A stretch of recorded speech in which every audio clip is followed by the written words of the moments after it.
ఈ సందర్భంలో నేను మీ అందరినీ ఒకటే కోరుకుంటా ఉన్నాను. గత ప్రభుత్వాన్ని చూశారు. కూల్చివేతలతో మొదలైన ప్రభుత్వం, రోడ్లు వేయని ప్రభుత్వం, కనీసం రహదారుల్లో గుంతలు పూడ్చని ప్రభుత్వం. కానీ ఈ రోజున మన ఇన్ని ప్రతి ఊరిలో కూడా ఊరికి మధ్య గుంతలు పూడ్చడంతో పాటు రహదారులు నిర్మిస్తూ ఉన్నాం. హైవేలు ఈ రోజున గడ్కరీ గారి ఆశీస్సులతో మనం ప్రారంభిస్తూ ఉన్నాం. వీటన్నిటికీ కూడా మనకు కావాల్సింది కనీసం ఒక 15 సంవత్సరాలు ఈ కూటమి చాలా బలంగా ఉండాలి. వాళ్ళు ఎన్నో రకాలుగా ఈ కూటమి ఐక్యతని దెబ్బతీయడానికి ప్రయత్నం చేస్తూ ఉంటారు.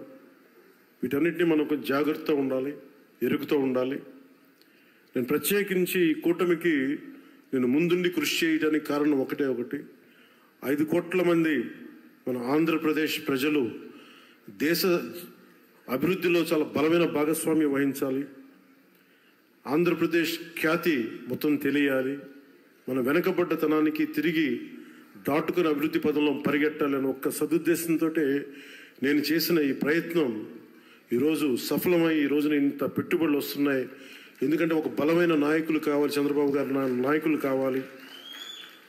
దేశం మొత్తం ఒకటే తాటిపై నడిపించే బలమైన నాయకులు శ్రీ మోదీ గారు. వీరందరి ఆశీస్సులు ఉన్నాయి, వీరందరి కృషి ఉంది.